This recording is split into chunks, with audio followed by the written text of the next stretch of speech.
Good morning, everyone. Welcome to this press conference hosted by the leader of the opposition, Mr. Ralph Cory.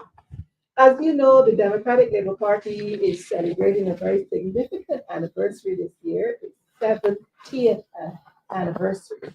And there are many activities planned throughout the year. And in the midst of all these activities, the party is still readying itself for the next general election. And therefore, this morning, Mr. Thorne has some important announcements to make. But before I get to Mr. Thorne and making those very important announcements, I want to introduce you to members of the head table who will be speaking to you this morning. On my left, I have Mr. Cory Greenwich, an attorney at law. Welcome, Cory. Thank you so much. Next to him is our political leader, Mr. Ralph Thorne. Thank you, Ms. Allen. And next to Mr. Thorne is Senator Andrew Ward. Welcome.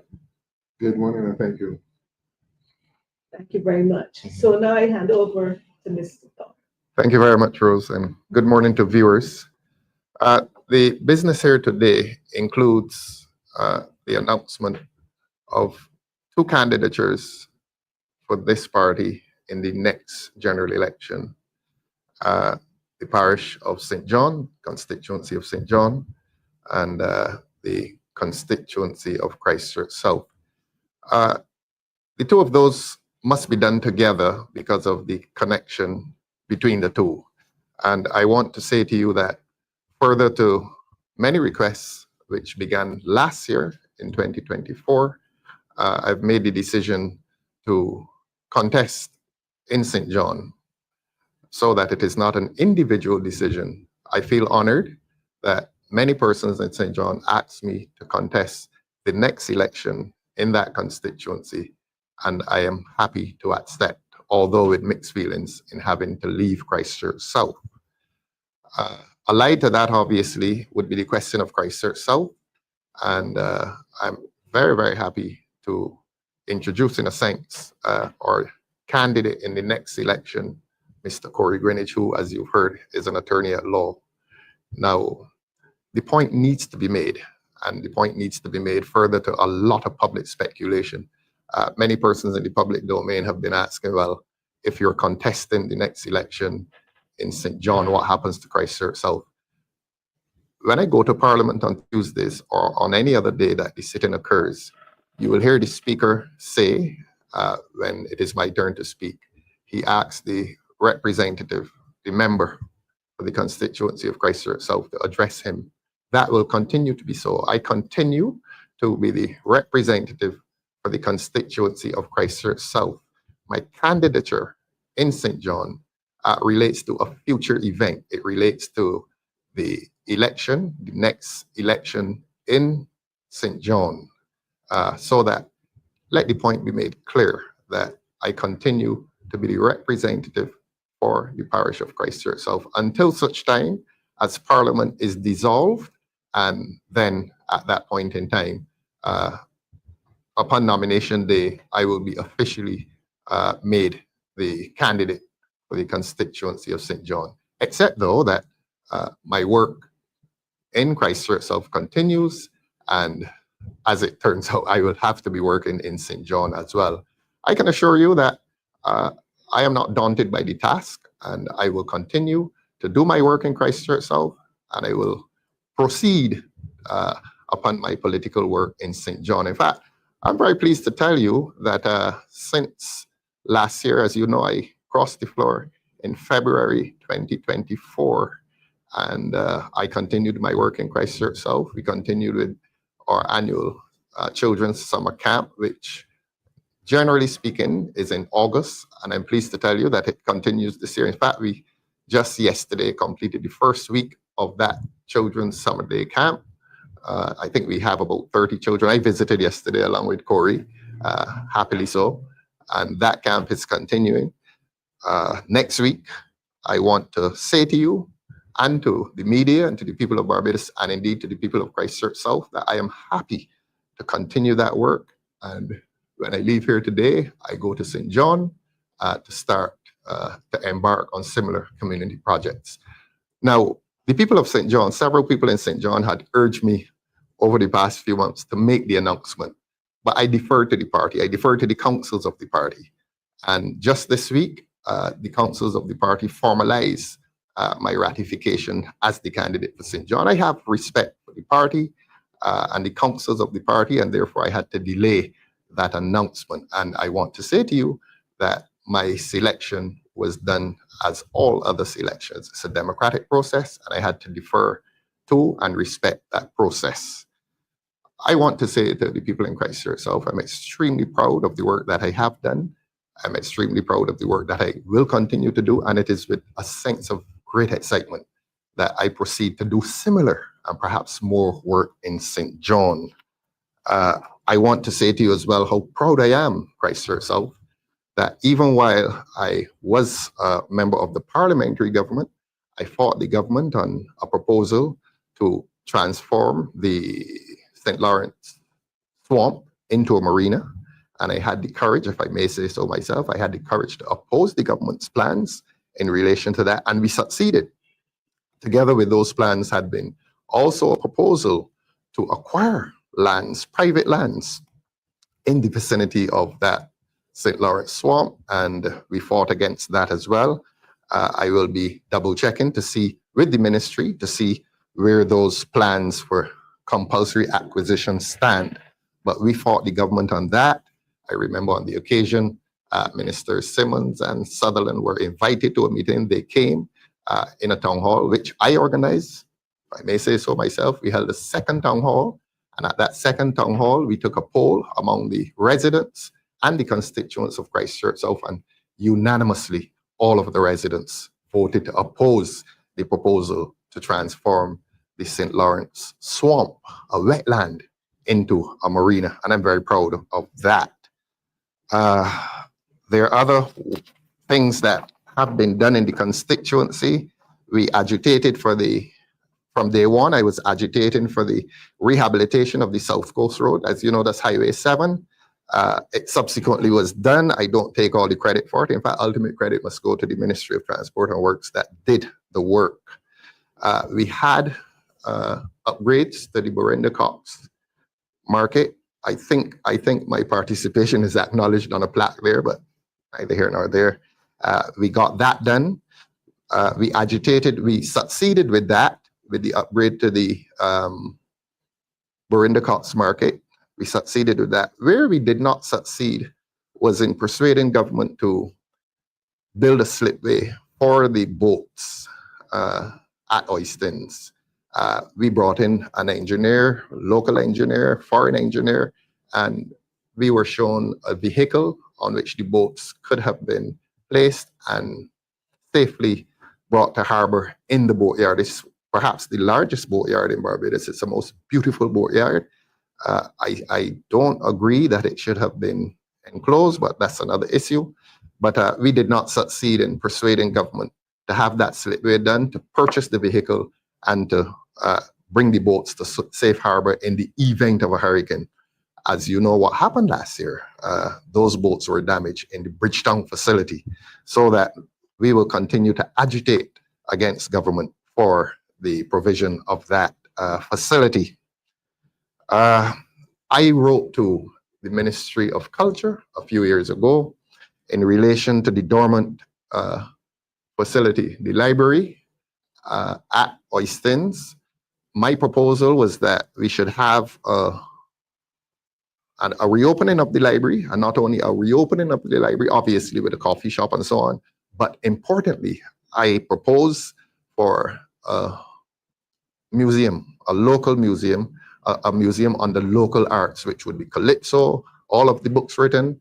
Too many of our children don't know who our artists are. And when I say artists and artists, I'm talking about Calypsonians, I'm talking about our writers, I'm talking about our dancers.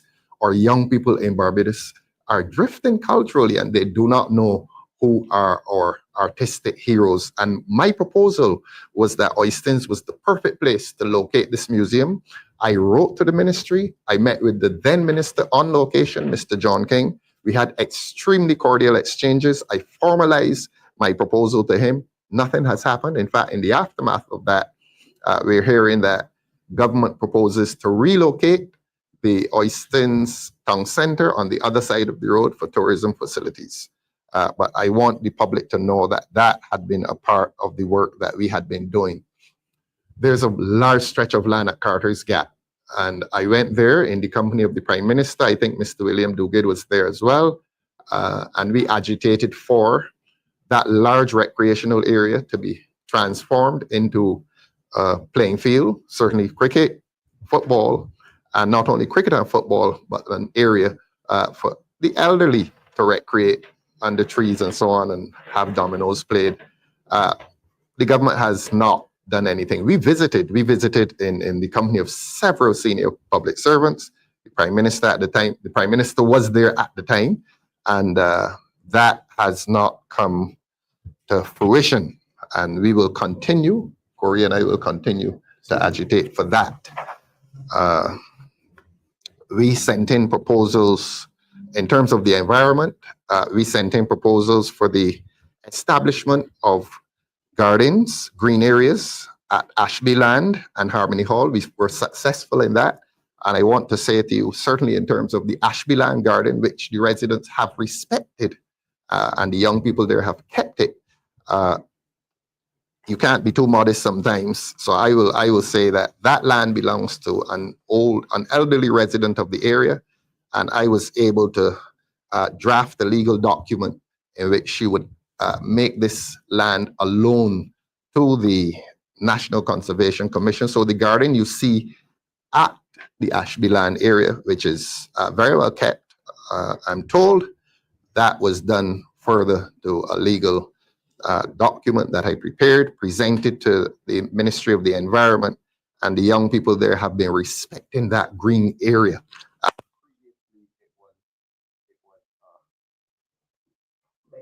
Previously it was, I think it was a dilapidated house or something there. Actually, turn this on, please.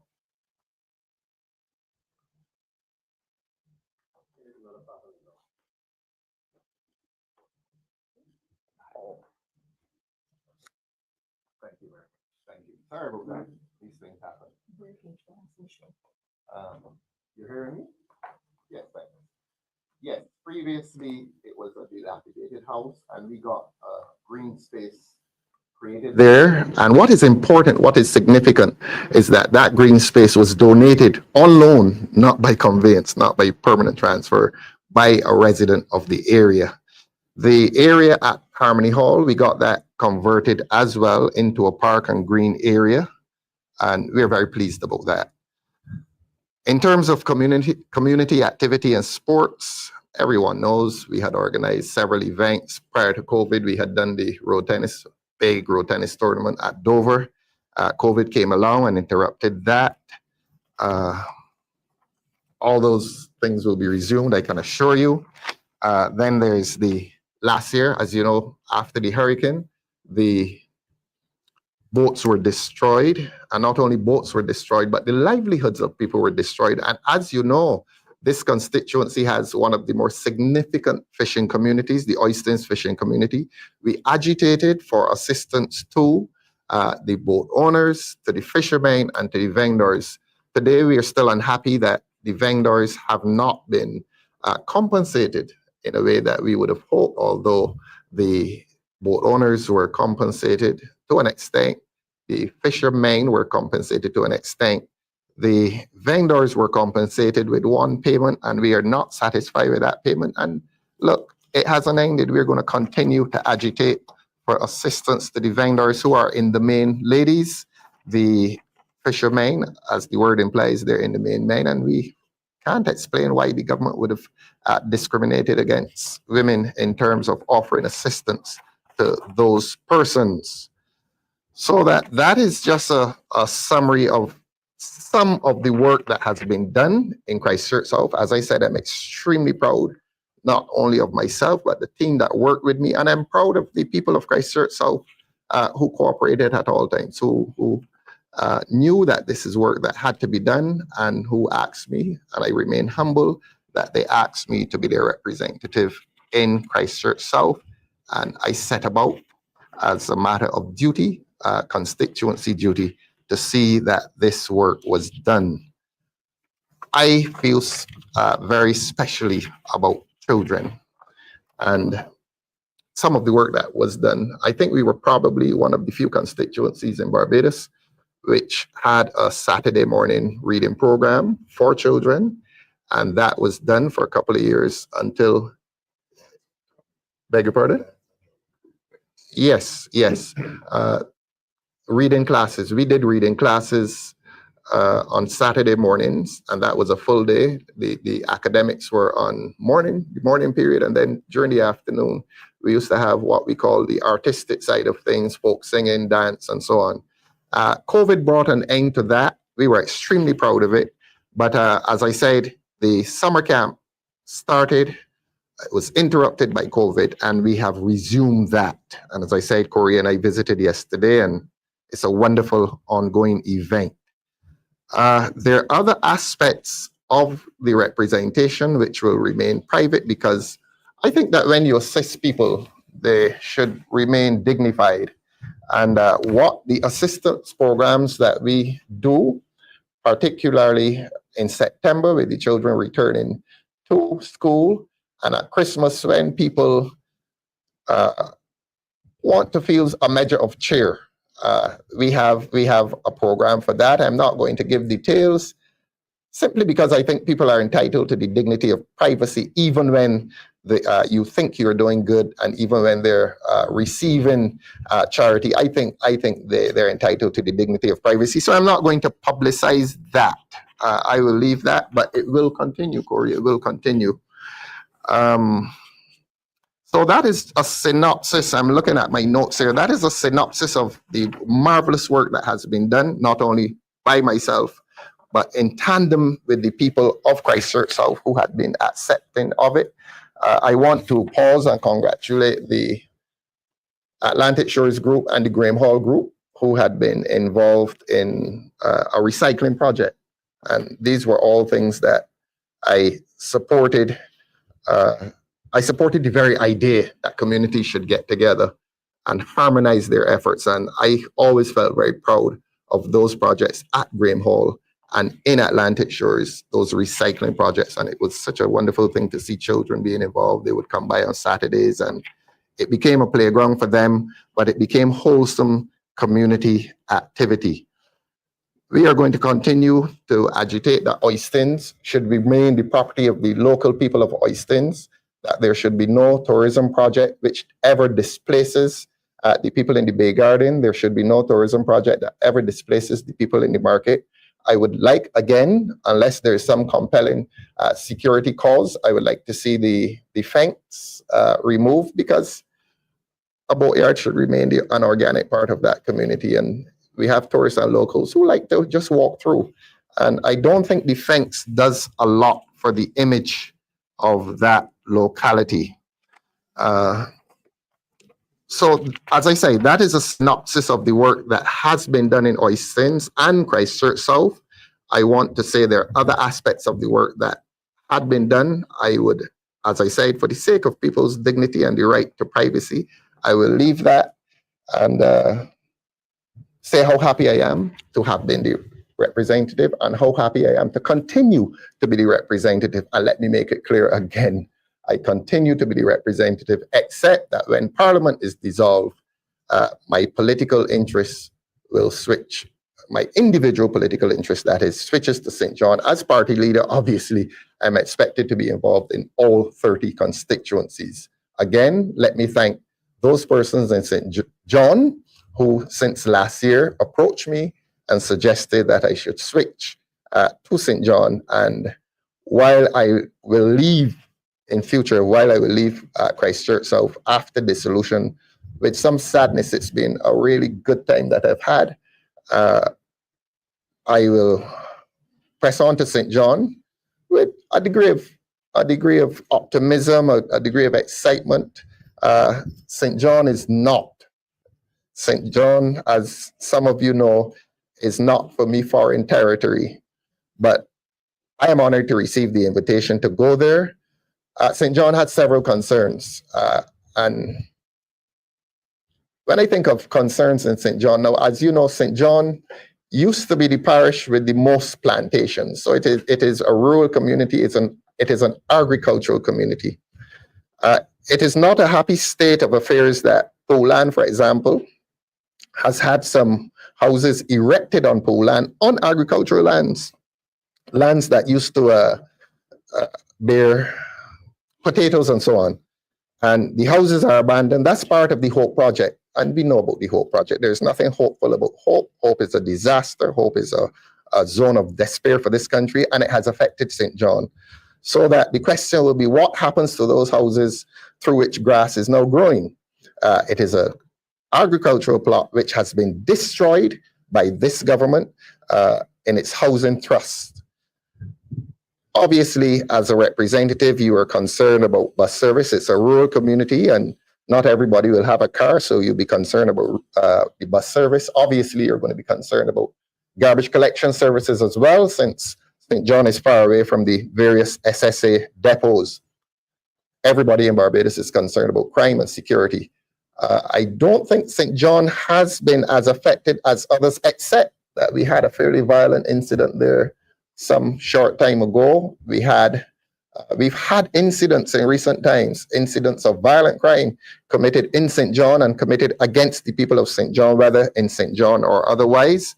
And that will be a concern in terms, now we want the rural character of St. John to remain, except that we want modernization in terms of the amenities, certainly lighting, repair to roads, but we don't want to destroy the rural character of St. John, except that we want it modernized. Now, another area of some concern, I'm here next to Senator Worrell, who is a St. John man himself, and I was asking Andre about how sargassum is affecting St. John. I'm told that Bath, Concept Bay, and Martins Bay certainly continue to be affected, and the government seems not concerned. Now, when I was a child and going to excursions at Bath, that certainly was one of the oases in Barbados. It is no longer an oasis if the government continues to neglect it, and if sargassum is allowed to overrun the area of St. John, the area of Bath and Martins Bay, beautiful area. And of course, the other one, Concept Bay, one of the most beautiful areas in Barbados. So that we will be agitating for the return of St. John as one of the oases in Barbados, not only for the sake of other Barbadians who visit, but for the sake of Barbadians, but for the sake of the St. John people as well. So that is the work that we are going to be proceeding on with some urgency. But as I said, security. It may become an area that is so quiet that people are likely to think, hey, we can take advantage of St. John because it is quiet. We are going to be insisting. I think the nearest police station is the one at the top of Messiah District C, just down from Messiah Street. I could make some statements about that. I will make that at another point in time, but I'm not here to go into a manifesto in any depth, just to say that my interests will be transferred in the next election to the constituency of St. John. But as I said, as political leader, I will be working in all 30 constituencies. It is my absolute pleasure that we've been able to identify a candidate who is extremely highly qualified. Now, I want to say to Barbadians who had been speculating for many months that I could not rush ahead and declare myself. I felt that the proper thing to do was to find an excellent candidate. And you know we have found an excellent candidate. You've heard from him in recent times.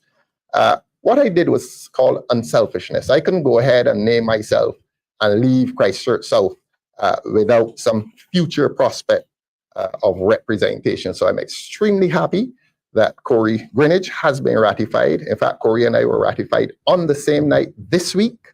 And I am so pleased that we have had our ratifications done together. I think that's the proper way to do things.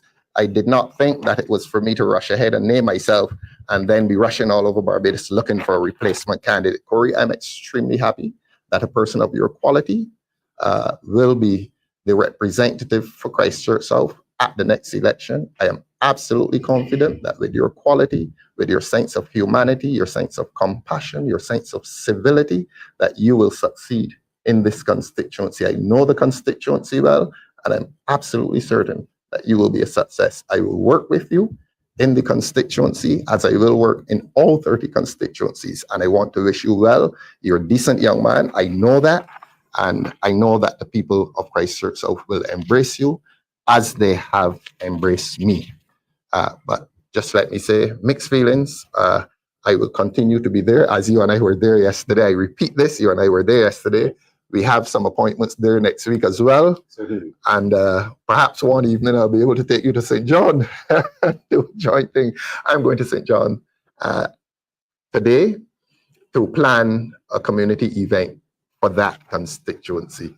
But you will hear a lot more about that. That has been the reason for today, largely the reason for today's media conference. I'm extremely happy to introduce you, Cory. I'm extremely happy that I will reunite with friends in St. John, and I'm very excited about the election whenever it comes. There's one person in Barbados who has the right and the power to call it. Whenever it comes, we will embark as a party united with a purpose to rescue this country from the state of government in which it finds itself at present. So thank you very much, Ms. Eileen, for the time that you've given me. Thank you very much, Mr. Thorne. And now I will let Mr. Greenwich reintroduce himself, since Mr. Thorne has already done that. Anyway, go ahead. Thank you so much. Thank you, Leader of the Opposition, Most welcome. Mr. Ralph Thorne, and to the President of the Democratic Labour Party, Ms. Senator Andrea Worrell, to the media that are present, and to our fellow Barbadians. It is with humility and with a deep sense of duty that I accept the nomination to be the Democratic Labour Party's candidate in the next general election to represent the people of Christchurch South in the House of Parliament. I celebrate this constituency, from the energetic nightlife of St. Lawrence Gap in the west of the constituency, to the beach and sporting facilities in Dover, to historic Oistins, where the fishing industry is a way of life, to the picturesque shorelines of Miami Beach and Atlantic shores, to all of our beautiful neighborhoods, such as Maxwell, Thornberry Hill, Scarborough, Enterprise, Carter's Gap, all the way to St. Christopher in the east of the constituency.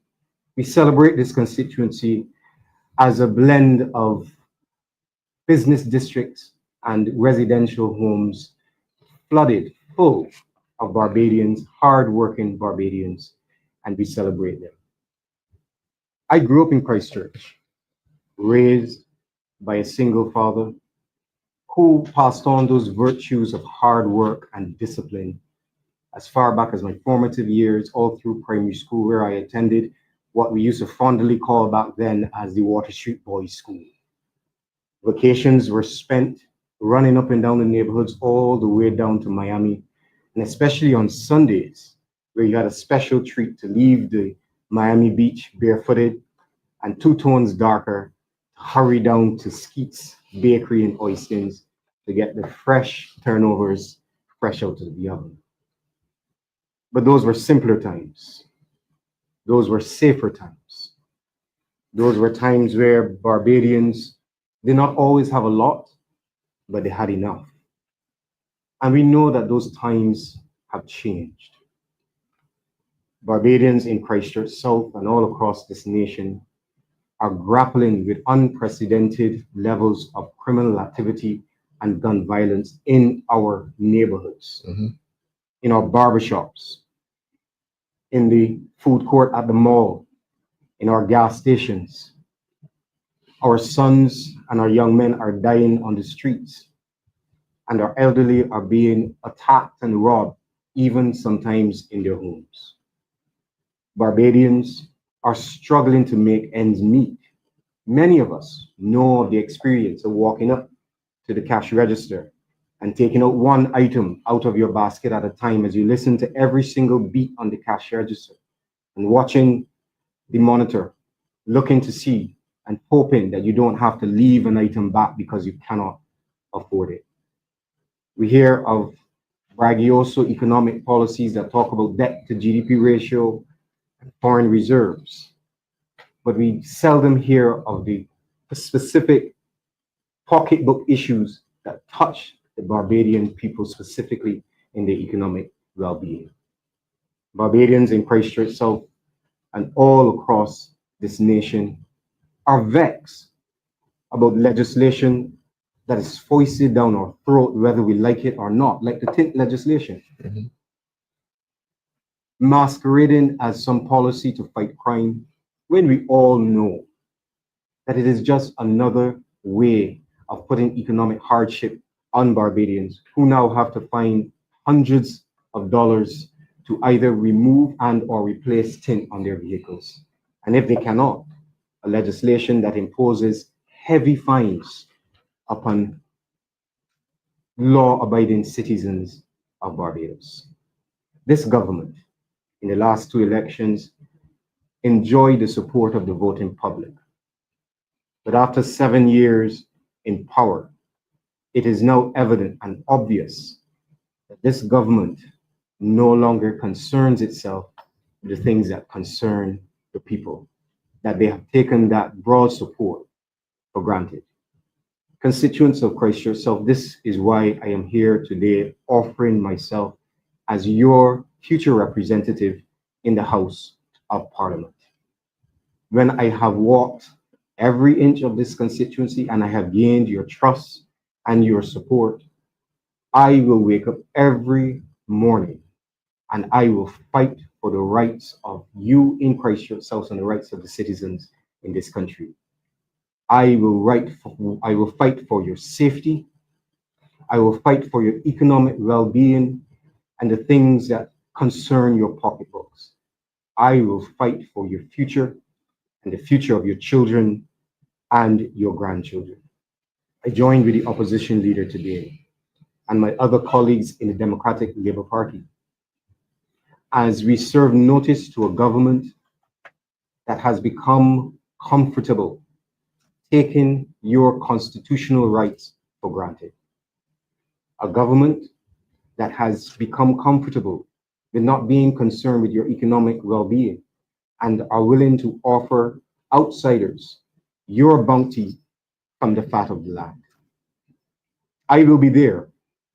I will be competent, committed, and confident to fight for the rights of the citizens such that we can take a time now and know that we must restore the balances of our democracy for our people and for the good of our people. Thank you, Leader. Thank you. Thank you. Thank you very much, Mr. Well Greenwich. said. Exceptionally well said. I now go to Senator Worrell. As I told you at the beginning, it's our party's 70th anniversary this year. We have lots of activities planned, and your conference, I think, is coming up next again. Yes, it Senator is. Worrell. Right, thank you, Rosemary, and good day to all Barbadians. And I want to take this opportunity to congratulate our 2 candidates for St. John and Christchurch South. And I expect that they will do well in the upcoming election and will definitely be a driving force. And also to let Barbadians know that the Democratic Labour Party is working. And as we gather for our 70th annual conference, we reflect on our journey over the past year, and it is an opportunity for us to unite and to shape our path ahead. The occasion is both a moment to review and a time to recommit ourselves to the vision and principles that have guided our great party over the last 70 years. We'll let you know that we are working as a party, and we have announced 2 candidates here today, but you can expect further announcements from us as we go through the week and as we culminate our annual conference. The conference commences on Friday, 22nd of August, with our opening gala at 6 p.m. At that time, we will have a featured address by economist Carlos Fort. We will continue on the 23rd and the 24th, which will be the Saturday and Sunday, with the business of the conference during those days. This year, we'll be voting for a completely new executive, including the officers, the president, general secretary, vice president, assistant secretary, and treasurer of the party for this annual conference. And voting will take place both online and in person on Saturday and on Sunday. So we invite all members to use this opportunity leading up to the conference to make yourself financial and also to register to vote online. If you wish to vote online, those of you who would prefer to use the paper ballot can come to George Street and you'll be able to vote on Sunday by using the paper ballot. But in addition to the voting, we also use the opportunity to discuss reports from our branches, from the organs of the party. We have already received reports from our overseas branches, the New York branch, the UK branch, and we will have reports from the Young Democrats, the League of Women, and from the executive and the general councils of the party, along with a financial report from the treasurer of the party this year. We will then break into groups to discuss resolutions. This year, we will have a series of roundtable discussions where we take an opportunity to look at critical issues affecting the country. One of those roundtable discussions will provide us to have an in-depth look at our recently published report done by our Commission on Crime, which looks at the crime in Barbados, but also puts to the people of Barbados possible solutions involving the church, the community, the society, government. So we look forward to having those roundtable discussions led by the chairperson for the committee, Ms. Verla de Pisa. We'll also be looking at the high cost of living in this country. We can't go a day in Barbados without persons complaining about the cost of living. And as we watch as the government so quickly rush legislation through the parliament to create a police state with the wiretapping legislation, we wonder why they can't similarly rush legislation through parliament to help reduce the cost of living for Barbadians. Correct. Right now in Barbados, we pay the highest cost for gasoline at the pump throughout the region, and I dare say for the rest of the world. But government has not rushed to parliament to bring any ease to that. But the Democratic Labour Party, we will be discussing these things because it is our intention. This is our 70th annual conference. We are positioning ourselves as a government in waiting. And in order to do that, you need to have policies and you need to have plans. And this annual conference allows us that ability as a party to meet together to discuss these policies and initiatives which will help to rescue and to restore Barbados for the people of Barbados. We campaign on a campaign of honest voices for the people, and we intend to show Barbadians that that is what we mean, and we intend to show Barbadians by our action that that is who we are. So I invite all members of the Democratic Labour Party to come out to the 70th annual conference this weekend from the 22nd to the 24th. Of course, we will end the conference on the 24th with a political rally where we'll have speeches by the party president and the political leader and also by candidates. So we are looking forward to an exciting conference, uniting as a party to focus on solutions and the way forward for the people of Barbados. Thank you. So get out there, invite all of the members that you know, come to George Street, make it the place to be from Friday the 22nd until Sunday the 24th. We are the Democratic Labour Party, celebrating 70 years and proud. Thank you. Well, sir, say that. Thank you very much, Senator Worrell. I now open for questions.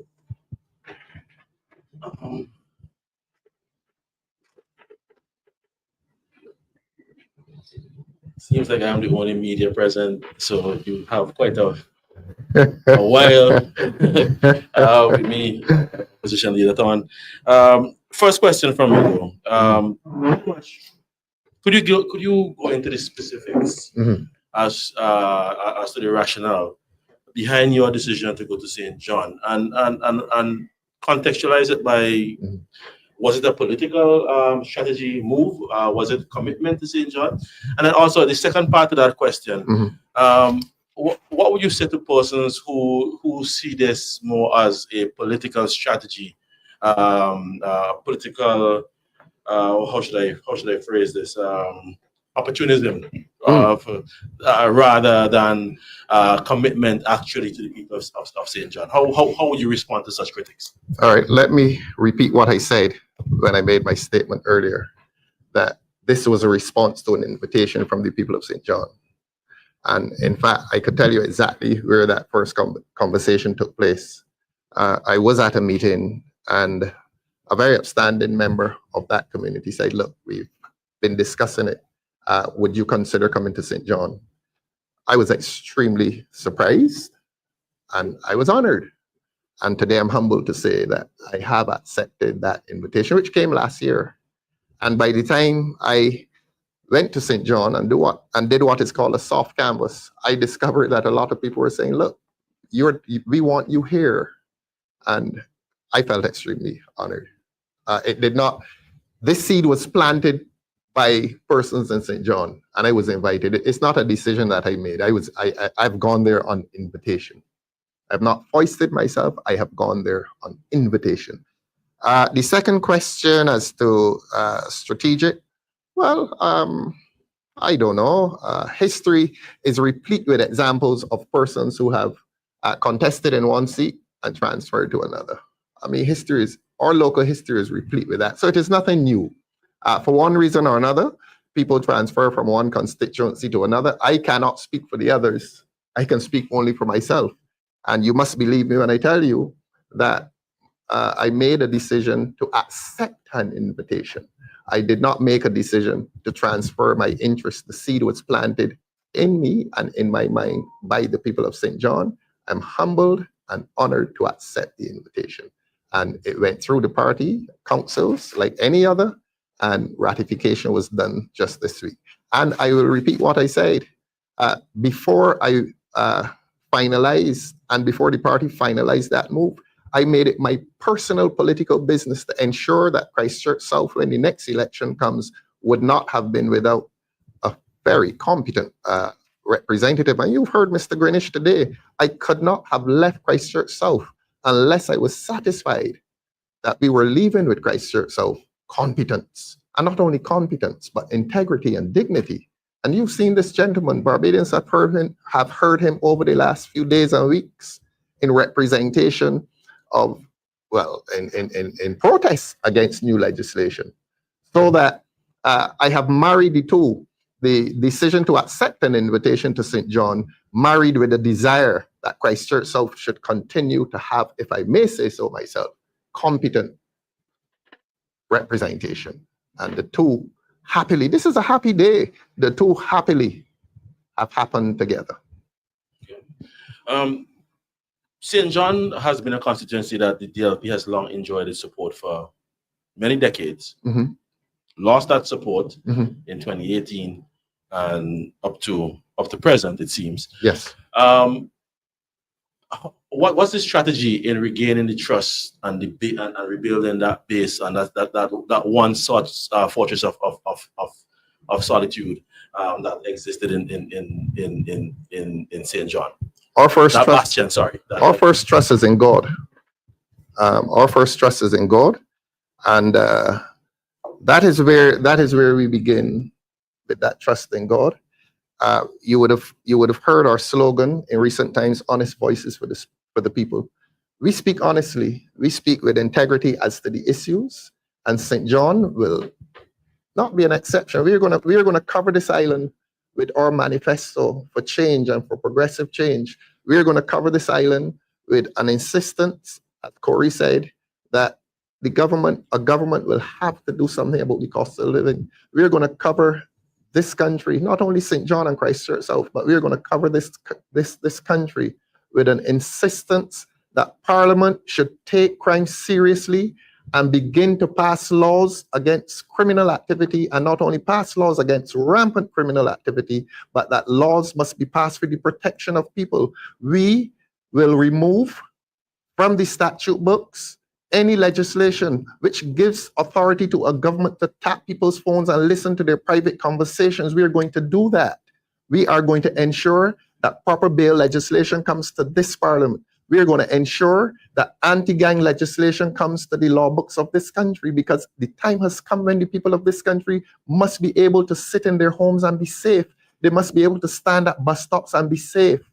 They must be able to do that. They must be able to work for the Barbados Water Authority, doing honorable, dignified work between 8 and 4 and be safe. We are going to ensure that the criminal legislation, the criminal law legislation comes to this parliament, and that it is serious legislation intended to suppress crime and also to protect the innocent people in this country. So it is not St. John alone. It is not St. John alone. We intend to cover this country, and we also intend that the transactions that are entered into by this government with foreign governments and foreign banks in the form of loans, that those loans will go into areas that they were intended to. We borrowed $120 million from the European Investment Bank to build a hospital at Harrison's Point in St. Lucie. Harrison's Point in St. Lucie is not a hospital today. Where has the $120 million gone? We borrowed $25 million US to rehabilitate Kensington and for cricket development. Cricket has not developed in this country. Where has that $25 million gone? This government is borrowing money every month and telling Barbadians and telling the world that that money is going into certain areas. This country is not seeing it. So that the question about strategy and so on, we are concerned about the larger strategy to free this country of oppressive government. What has happened here? What has happened here this week is but a small part of a mission to rescue this country. The Democratic Labour Party, it is our mission, our serious mission to rescue this country. And that's why we brought people of the quality of this gentleman, and this gentleman on my left, and the ladies who are candidates as well. We're taking this election seriously, because it is our duty as the Democratic Labour Party to ensure that this country finds that path once again, in which there will be genuine development for all people, not for a few people, for all people. That's what this party intends to do. So that what we've done here today is only a part of that process. But at the end of this process, you will find that there are 30 people united in the mission to restore this country. A question to Mr. Greenwich. The current situation where there's a sitting MP within the constituency that you are now campaigning in, who is the leader of the party, does it complicate your mission in any way, your campaign in any way, as you go about canvassing in that constituency? One word for you: seamless. Not complicated at all. Strengthens it. It makes it even better. Having the sitting MP means that there have been relationships that have been fostered and strengthened. It means that my introduction into the constituency has been one that is backed by our party leader, as he has backed all of the constituencies. But the familiarity of our party leader has made the process absolutely seamless. Okay. And final question from me, opposition leader.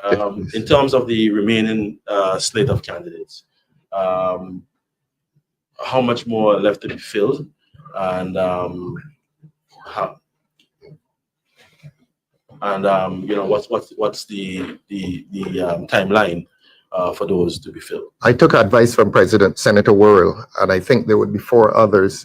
As you know, we had a particular difficulty with the death of Alvin, Comrade Alvin, and we have. I had told the party not to discuss candidacy before Alvin was buried, and we did not. The party kept to that dignified position that we could not be on the cusp of burying a comrade while running around the constituency discussing a new candidate. So after the funeral, we have set about with some alacrity. And I can say to you that the branch has been meeting. In fact, the branch has a meeting tomorrow to discuss the question of a new candidate for St. Lucie. And we have ratified some others, and hopefully by annual conference next weekend, hopefully we'll be able to name those persons, those other persons. President Warren, is your position being contested in this annual conference by chance? Yes, all of the positions are being contested in the annual conference. This year, I took the decision not to put myself forward for the position of president, in support of the political leader, Mr. Thorne, who has been nominated to run for president, and I am taking the position to run for general secretary this time around, but all of the positions are being contested. You have the president, general secretary, 4 vice presidents, treasurer, assistant secretary. Mr. Thorne, it seems like you buried the lead there. I mean, you Seems like what? buried the lead. I didn't know that you were running for president. You're trying to amalgamate both positions, it seems. We're on the course of preparing for an annual conference, so there are certain things that you're not going to be disclosing prematurely. Let the process take place within the privacy of the halls of the party. Can you? So I'm not going to come here and bring you a slate of positions. I'm not going to do that. In fairness to the party, I don't want to do that.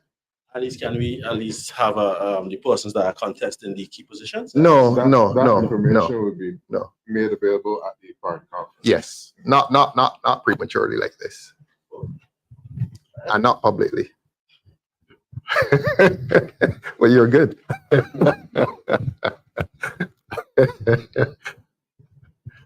Okay, I think that's for me.